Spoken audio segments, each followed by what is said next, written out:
seja bem-vindo, seja bem-vinda a mais um podcast Atitude Empreendedora. Eu sou a Ariane Abdala, estou aqui com a Silvia Balieiro. Oi, Ariane. Oi, pessoal. E nós estamos aqui com o Joaquim Cristóvão de Oliveira. Oi, Cris. Olá, Ariane. Joaquim Cristóvão de Oliveira é terapeuta corporal e instrutor de yoga. Fundador do Ashram Serra da Cantareira, em São Paulo, ele foi um dos precursores do estilo Ashtanga Vinyasa Yoga no Brasil, quando em 1998 abriu sua primeira escola, 2 anos depois de voltar de uma viagem de 1 ano e 4 meses pela Índia, onde ele aprendeu a técnica com o próprio Patabi Jois, que é a grande autoridade que sintetizou o Ashtanga, e morreu em 2009. Cris começou sua carreira na área de informática, mas sempre estudou por conta própria temas ligados ao universo, espiritualidade e desenvolvimento humano. É importante dizer aqui que tanto eu quanto a Silvia, que está aqui hoje comigo entrevistando, somos alunas do Cristóvão. Eu faço yoga com o Cris faz praticamente 14 anos. Comecei em 2006. Bom, Cris, você tem uma origem simples, você nasceu em Penápolis, no interior de São Paulo. Você foi construindo sua carreira muito própria, né, ao longo da sua vida, sem fazer escolhas comuns, como uma faculdade ou assumir uma posição numa empresa, uma posição que já existia numa empresa. Esse é até um dos motivos que a gente te trouxe aqui hoje, né, a maneira como você construiu sua vida de forma tão empreendedora. Então eu queria começar do começo e entender o que te movia lá atrás. Quando você era criança, o que te impulsionou, o que você identifica que te impulsionou por esse caminho improvável que você construiu? Olha, Ariane, na verdade, esse caminho que você está chamando de caminho improvável, para mim ele já era muito provável, já era muito claro. Né, que eu sempre tive uma curiosidade muito grande com relação do que nós somos, acima de qualquer coisa. Nunca me interessou o que nós fazíamos, né, ou o que nós tínhamos. Me interessava muito o que nós éramos. Desde lá, 6 anos de idade eu já tinha esse questionamento, né, do que somos. Então isso para mim foi meio que natural, até porque apesar de aparentemente a área de informática ser uma área totalmente antagônica ao humano, mas na verdade, ao meu ver, não. Né? Por quê? Porque é uma área de pura lógica. E o ser humano é totalmente lógico, apesar das pessoas acharem que não.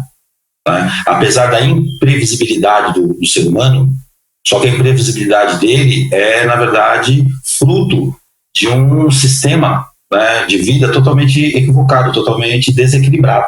Porque o ser humano ele é totalmente lógico. Né? É pensar se quando você sorri para o ser humano, a tendência lógica é ele sorrir de volta. Isso é uma questão de lógica, entende? Então, assim, eu sempre tive isso como mote principal de vida. Né? Então, assim, eu acabei ingressando, na verdade, na área de informática através da matemática, porque eu estudei matemática, né? Não completei o curso, mas fui fazer curso técnico de PD na minha época, né? Processamento de dados. Fui ingressando e paralelamente eu, como você mesmo disse, eu sou de família classe média pobre, né, do interior de São Paulo, meu pai era caminhoneiro, né, então todos nós começamos a trabalhar muito cedo, por necessidade mesmo. Tá? Então, para mim, era muito natural eu buscar esse lugar em que eu pudesse me autogerir, vou dizer assim, não é nem me autossustentar, tem que me autogerir mesmo. Né? Então, se a gente falar em atitude empreendedora, a gente está falando em gestão, né? E você aprender a gerir seu tempo, desde, sei lá, quando eu estava lá com 14 anos, quando eu comecei a trabalhar, para mim era importante eu saber gerir meu tempo. Não estava nem preocupado em gerir dinheiro, porque o salário mínimo, gerir o quê, né? E paralelamente, não era nem paralelo, porque fazia parte da minha vida, o meu interesse pelas coisas relacionado ao desenvolvimento humano, no sentido da espiritualidade, da psicologia, da visão de mundo, era muito importante. Então eu estava sempre lendo, eu estava sempre me atualizando com tudo que estava aparecendo. E para mim o que foi mais relevante lá na minha adolescência, quando eu comecei a estudar um pouco a espiritualidade através do kardecismo mesmo, né, e não do espiritismo, né, das visões de Kardec mesmo, que é uma coisa muito mais científica, bem lógico mesmo. Então, assim, eu com 14 anos, eu já ia ao centro 6 vezes por semana. E alguém na sua família ia? Esse contato com Kardec veio da onde? Veio, na verdade, através da minha avó. Minha avó e meu avô, eles eram espíritas, eles eram colonos de fazenda no interior de São Paulo, bem pobres. E eu morei com eles durante 1 ano e meio, mais ou menos, 2, quando eu tive... eu fiquei com eles dos 9 aos 11, se não me engano, que eu morei com eles na chácara em que eles arrendavam, cuidavam lá do café. Minha avó e meu avô, eles eram espíritas, e eles eram muito sérios. Pra você ter ideia, na região, as pessoas não levavam as pessoas nem ao médico, levava eles. Assim, tinha história, eu não vi, né, mas tinha histórias deles curarem loucura. Foi minha avó que me ensinou a rezar, por exemplo. E a matemática? Por que você foi estudar matemática? Olha, porque para mim a vida é lógica, entendeu? Eu não fui estudar especificamente matemática. Na verdade, assim, eu terminei o ginásio, terminei o colégio, terminei o ginásio e tinha que fazer alguma coisa da vida. Na época, aí a minha irmã, uma das minhas irmãs, me ofereceu um curso técnico. Ela falou, eu te pago o curso técnico, se você quiser, porque meus pais não tinham condições de pagar. Ela era solteira, trabalhava, era secretária, ela ganhava um dinheirinho dela. Aí arrumei um curso técnico na época lá no ABC, que eu morava no ABC. Assim, lógico, o mais barato que eu encontrei era uma escola que tinha 2 anos de vida só. Aí eu comecei a fazer o primeiro ano é básico. Pelo menos era na época, todos os cursos técnicos, o primeiro ano é básico para todo mundo. É igual a todo mundo. Aí no segundo ano você opta. Aí no segundo ano, quando era para eu optar, eu estava pesquisando mais como é que estavam os mercados, aí lá tinha PD, processamento de dados, informática. E era assim, na época, vou fazer 56 anos. Isso eu tinha, sei lá, 16, acho 16 ou 17 anos. Então, na época, nossa, nem o computador, quem é esse cara, né? Ninguém sabia nem que existia esse troço, né? E aí eu falei, quer saber? Eu conversei com ela, quer saber? Eu vou fazer informática. Ela falou, vai fundo. Aí eu comecei a fazer informática, nesse colégio, chamava, assim, esse colégio durou 5 anos, acho que durou 2 turmas só, aí depois fechou, chamava Magnus. Tem um colégio que existe até hoje, que é o Pentágono, que é super famoso lá, super forte. E eu, com 4 meses que eu estava no segundo ano, que eu estava começando a fazer informática, a minha irmã me conseguiu um estágio lá na companhia telefônica. E eu e mais 10 estagiários, todos do Pentágono. Nós éramos em 11 estagiários. 8 meses depois, eu era efetivo, e os outros 10 continuavam estagiário. 1 ano e meio depois terminou o estágio, só ficou mais um comigo lá. O resto foi tudo embora, foi para outros lugares, ninguém foi efetivado. E aí começou a minha carreira de informática, na verdade. Aí eu fui fazer matemática na época, porque era a única a universidade que tinha de PD. Só existia técnicas digitais na FATEC, se não me engano, e um curso de matemática com ênfase em processamento de dados lá na Fundação de Santo André. Eu morava no ABC, né? Então, eu já era profissional da área, eu fiz 6 meses só, falei, eu vou perder tempo com esse troço aqui. E como é que disso, de P&D, Cris, você foi parar na yoga? Assim? Como que foi essa transição? Olha, na verdade, eu entrei na área de informática, classe média pobre. Então, qual que era o meu objetivo? Sempre foi o meu objetivo. O objetivo era me dedicar ao autoconhecimento. Só que para isso, eu precisava ter recurso, né? Não adiantava só ter vontade, né? Eu precisava de recurso. Então, eu criei um plano, né? Então, eu trabalhava com desenvolvimento de sistemas. Então, assim, eu sentava para resolver um problema, eu só levantava da cadeira 3 dias, 4 dias, 5 dias depois, eu estava resolvido. Então, não saía lá, não, nem dormia. Tá? Exatamente, eu já tinha até esquecido disso, exatamente 10 anos depois, eu estava no último emprego que eu tive, que era na Nordon. O gerente de lá, ele ficou 2 anos para me contratar. Ele ficou tentando me contratar por 2 anos. Aí chegou na última tentativa dele, ele me ofereceu 80% a mais que eu ganhava no emprego anterior. Aí eu tinha que fazer, né? Fui. Trabalhei lá 3 anos, aí aos términos desses 3 anos, completava os meus 10 anos, eu nem só fui realizar isso depois, e a empresa foi vendida para uma outra empresa francesa, e eles estavam fazendo estavam enxugando a empresa. E eu tinha preparado já umas 4, 5 pessoas que faziam exatamente o mesmo que eu ia fazer. Nunca tive problema com isso, ensinava porque eu sei, você sabe disso, eu sei para todo mundo. né? E na época, modéstia à parte, eu era muito bom no que eu fazia. E assim, então, o pessoal assim, está muito bem preparado. Os que eram revolucionários, na empresa anterior, todos eles saíram da empresa para ocupar cargo de chefia em outras empresas. O cargo que eu tinha com eles, eu era coordenador deles, eles acabavam saindo e indo para outras empresas para ser coordenadores também. Né? Então, assim, foi bem divertido, entendeu? Aí como estava tendo essa fusão, eles começaram a lançar pacotes para quem quiser sair. Aí eu fui pro meu gerente e falei, bora nessa?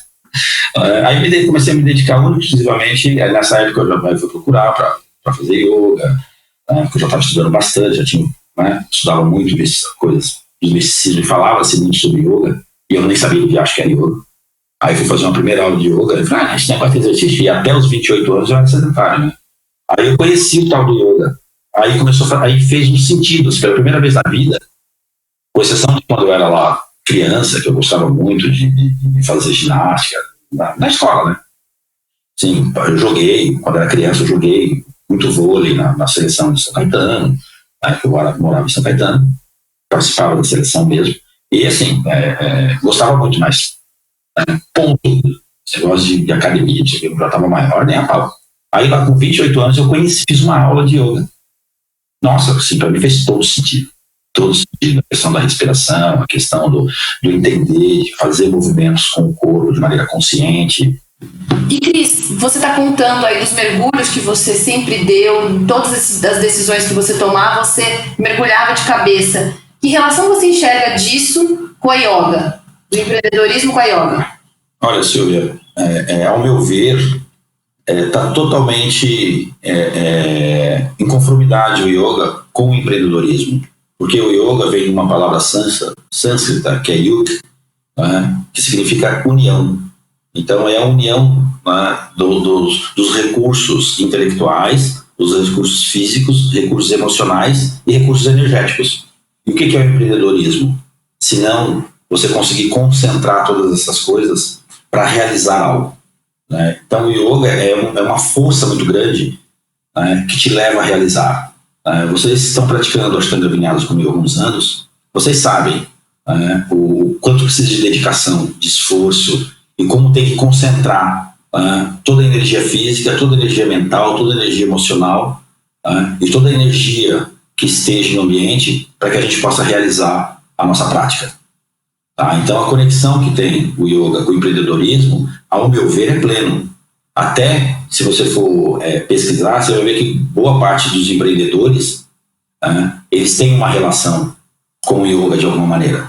Se você for lá estudar o Steve Jobs, ele foi sannyasi do Osho. Osho foi um guru indiano líder do movimento Rajneesh. Durante sua vida, ele foi visto como um místico e um polêmico líder do novo movimento religioso. Para saber mais, assista ao documentário Wild Wild Country no Netflix. Então, se você for ver, a maioria dos grandes empreendedores, eles têm alguma relação com o yoga, nem que seja a meditação. Tá bom, não, faz a meditação, sei lá. Mindfulness, ou transcendental também tem, né? Ou meditação transcendental. Só que tudo isso é o objetivo de unir o que você pensa com o que você sente, com o que você faz. Então isso é yoga. Entende? Ele tá criando uma maneira ele tem que conseguir concentrar essas duas coisas, o que ele pensa, o que ele sente, e conseguir fazer aquilo, conseguir transformar aquilo em algo que seja produtivo. E o yoga é isso, né? Então eu me pus a serviço do yoga, eu me pus a serviço de um objetivo de sintetizar, ou seja, de unir coisas, entende? E claro, eu contei com a minha insensatez juvenil, traduzindo isso como algo externo. Então, assim, eu acabei criando um monte de possibilidades externas, entende? Para poder projetar o yoga aqui no Brasil, São Paulo. Com o Brasil, a intenção era mundial mesmo. Não pensar pequeno. Eu penso sempre internacionalmente. Internacionalmente não, eu penso sempre universalmente, na verdade. Entende? Então, assim, dentro do meu aprendizado, eu estava a serviço do yoga, e o yoga é algo muito poderoso. né? Ela te dá uma possibilidade de projeção, de realização muito grande, né? Então, assim, as certezas que a gente tem absurdas. Como eu sempre digo, né, eu acabei me desviando do meu caminho principal, que sempre foi levar o yoga, né, como ferramenta para as pessoas poderem ajudar outras pessoas.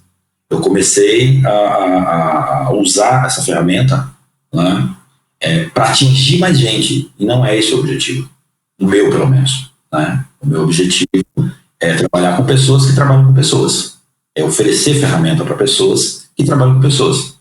E quando eu vi, eu tava lá cuidando de pessoas, entende? Você mesmo estava sendo a ponte entre você e a multidão. Exatamente, e não podia ser, entende? Aí quando eu percebi, eu falei, nossa, gente, não é esse o meu lugar. E agora? E agora, sentei, meditei. E agora aguenta, porque o que você construiu não era para você ter construído, e agora isso vai ter que ir comigo. Você considera que foram erros? Não foram erros, na verdade, né? Como eu sempre falo, o meu grande erro foi a insensatez juvenil. Então eu vi muita coisa, né, que era para ter sido realizado ao longo de 20 anos. Eu fiz tudo em 2, né? Então, de uma maneira ou de outra, eu fiz o meu trabalho. Compreende? Então é nisso que eu me ancorei o tempo inteiro, né? De que eu fiz o meu trabalho. Eu podia ter feito de uma maneira que fosse muito mais, como eu posso dizer, muito mais sóbria, entendeu? Mas eu era muito jovem, né? Tinha 30 e poucos anos, né? Tinha lá, sei lá, tudo isso aconteceu, eu tinha 40 anos, 38, 40 anos. Com 35, eu cheguei em janeiro de 96, com 31, acho que é isso, né? Em janeiro de 2006 eu estava inaugurando Astra, eu já tinha 3 escolas, 600 alunos, 32 assistentes, era uma doideira total da nação, né? Eu costumo dizer que a intuição, ela leva pelo menos uns 10 anos para aparecer, porque ela precisa de um longo período de maturação, entendeu? A intuição precisa de muito conhecimento, tem que conhecer um monte de coisa para você ter uma intuição de alguma coisa. Entende? E Cris, e nesse momento que agora que a gente está, né, passando por uma pandemia, as pessoas com medo, você falou da questão da coragem toda que você teve para fazer tudo o que fez. Como que você está enxergando esse momento que o mundo está vivendo? Eu acredito muito que essa pandemia, que esse vírus é justamente uma reforma íntima, da gente começar a se relacionar com as coisas de uma maneira mais séria, ou sincera até, aprender, né, reais valores. Então, a humanidade está passando por um momento, na minha opinião, altamente auspicioso, né? Ou seja, altamente bom, altamente benéfico, entende? É uma questão só de começar a olhar para si mesmo, é uma questão só de começar a perceber que uma coisa que eu tenho dito muito não é o que eu vou fazer amanhã, é o que eu vou ser. Pouco importa o que você vai fazer amanhã, né? O que você tem feito até aqui, né? Até aqui você tem feito. Gente, está na hora de ser. E aí o ser humano, infelizmente, ele se perdeu bem desse lugar do ser, né? Então, assim, eu não sou professor de yoga, eu não sou terapeuta, entendeu? Eu não sou nem cristólogo, eu não sou nem um joguinho cristólogo. Eu sou um ser que existe no universo há alguns milênios e estou aqui nesse momento sendo representado pelo cristólogo, pelo próprio cristólogo. Então, o ser é muito mais importante do que o ter e fazer, né? Tanto é que dentro da visão védica, da visão do yoga, a gente aprende, porque a gente foi treinado desde criança, fazer, ter para poder ser. Dentro do yoga a gente aprende, sou, tenho para poder fazer. Mas como viver nesse momento? Tem muita gente com medo, com incertezas e preocupado com um monte de se vai ter emprego amanhã, se vai ter o que comer amanhã. O que fazer, Cris, para essas pessoas? Olha, na verdade, ao meu ver, é se ocupar em ser mais uma vez. Entende? Porque se você se ocupa em estar mais próximo de você, você vai descobrir. Você não tem por que ter essas preocupações, porque todas essas preocupações que você acabou de dizer, de emprego, de ter o que comer, de ter onde morar, isso é tudo criação do sistema, né? O único que eu costumo dizer que só que eu tenho uma única dependência na vida, né? É meu nariz. É a única dependência que eu tenho na vida. Enquanto eu tiver meu nariz para respirar, o resto eu realizo. Entende? Simples. Então as pessoas estão com medo porque elas estão ancoradas num sistema em que não foi feito para acolhê-las. Né? Elas estão ancoradas num sistema que não foi criado para servi-las. Né? As pessoas estão ancoradas num sistema que foi criado para transformar você em ser salvo. E você precisar dele. Entende? Então não é que você não precisa comer, não é que você não precisa morar, não é que você não precisa trabalhar. Né? Você pode até precisar. Entende? Mas isso você decide o que você quer, como vai ser, por que vai ser, em que momento vai ser. Entende? E não essa coisa maluca de que as pessoas passaram a viver em função do dinheiro, não em função da sobrevivência. Então, as pessoas estão muito com medo, porque isso tudo vai ter que ser desconstruído. Né? As pessoas vão ter que descobrir, né, que, olha, assim, eu tive a experiência de dormir ganhando 120 mil reais e acordar, né, com uma dívida de 3 milhões de reais, né, ganhando 20 mil reais por mês, de um mês para o outro. Entendeu? E estou aqui, ó. Isso foi há 12 anos atrás, eu estou aqui. Né? Meus 4 filhos estão lá, felizes da vida. Entende? Simples, né? Tive que simplesmente olhar e reformular. Cris, o que vai mudar na sua opinião? Então você está falando muito do que a gente está vivendo agora e de como a gente chegou até aqui. O que você acredita que vai mudar na prática, na forma como a gente vive? Olha, na prática, o que eu acredito é que vai mudar bastante a relação que as pessoas têm com o ter. Entende? Assim, as pessoas vão começar a perceber que elas precisam de muito menos do que elas têm para se realizar. Então esse é o grande ganho que eu acredito que a gente vai ter. Entende? Assim, eu acredito muito, eu sempre falo isso, né, que a gente vai ter, já está estabelecendo uma nova ordem mundial, a gente vai ter uma redistribuição de renda mais saudável. Entende? E quando eu falo redistribuição de renda mais saudável, não tem a ver com dinheiro, né? Tem a ver com recursos. Eu acredito muito que como as pessoas cada vez vão perceber que precisam de menos, entende? Então a gente vai ter mais recursos disponíveis, entende? Para todo mundo. Por exemplo, educação para todo mundo, saúde real para todo mundo, moradia de qualidade para todo mundo, entende? Trabalhos dignos para todo mundo. Porque as pessoas vão sair desse lugar da competitividade, do ter. Que quando a gente começa a perceber o ser, a gente começa a perceber que ter é para compartilhar. Ter não é para acumular. Entende? Então, o que eu acredito que essa é a grande mudança. Que bom, Cris. Fico muito feliz. Te agradeço a participação no nosso podcast. É muito legal poder compartilhar um pouco do que é o nosso dia a dia, das conversas que a gente tem sempre, da orientação que a gente recebe com a prática de yoga, aqui com todo mundo que quiser ouvir, né? Eu agradeço também, né, pela oportunidade, né, da gente poder estar conversando sobre coisas que a gente conversa no dia a dia, para mais pessoas poderem ouvir, poderem meditar ou até pensar um pouco a respeito dessas todas essas maluquices que a gente vive, né? E quero deixar aí realmente registrado uma coisa que eu acredito muito, que é até aqui, né, Adriane? O estilo de vida que a gente tinha é exceção.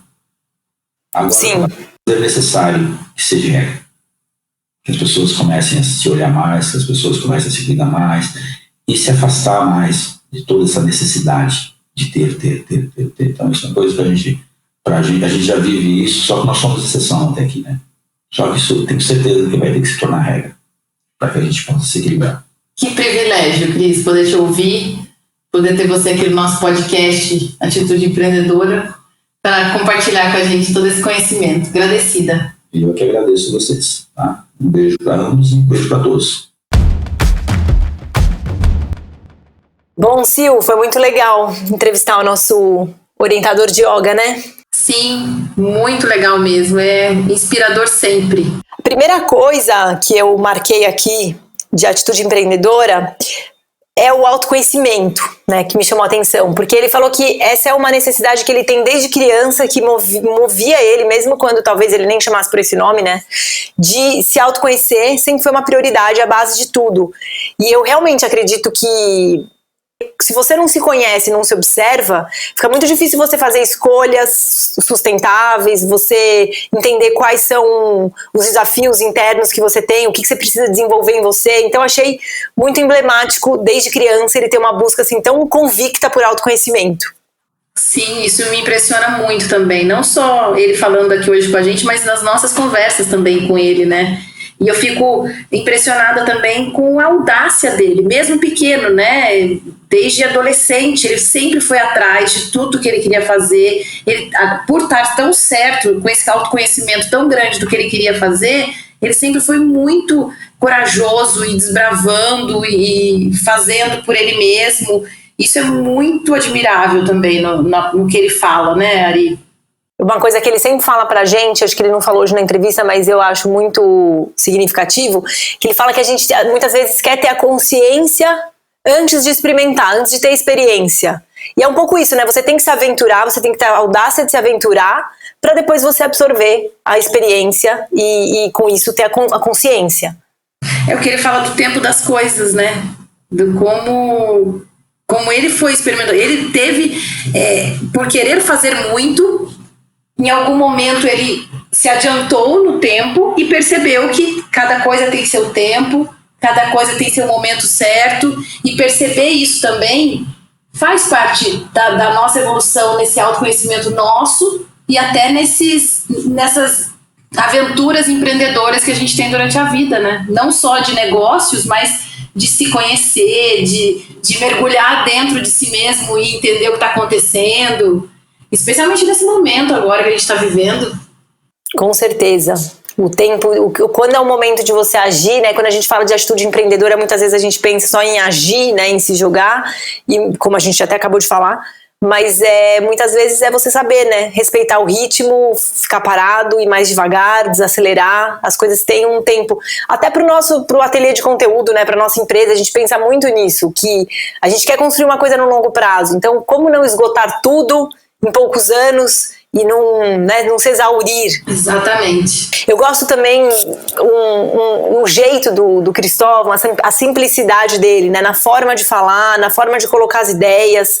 Ele não é uma pessoa que foi buscar milhares de diplomas, ele não está preocupado com diplomas, com aparências, sempre é muito rico com ele, porque ele está sempre falando de coisas que ele de alguma forma experimentou. Então, ele viveu. E eu respeito muito a vivência, né? Claro que a teoria tem muito valor, mas eu sou uma pessoa que dou preferência para a vivência. Se eu tiver que escolher, eu prefiro ouvir a autoridade de alguém que vivenciou as coisas do que alguém que só leu. Então, eu gosto muito, eu acho isso que é um traço muito empreendedor também. Sim, e a generosidade com que ele divide o conhecimento dele com todos, né? Sem fazer como se fosse uma coisa inacessível, né? Ainda mais nesse tema que muita gente acha que esoterismo ou espiritualidade é longe, né? Ele faz de uma maneira muito simples. Uhum. Então, pessoal, ficamos por aqui com esse episódio. Mandem suas sugestões, comentários. Estamos em todas as redes sociais. Podcast Atitude Empreendedora no Instagram, Atitude Empreendedora no YouTube. E até a próxima semana. Até a próxima, pessoal. Valeu!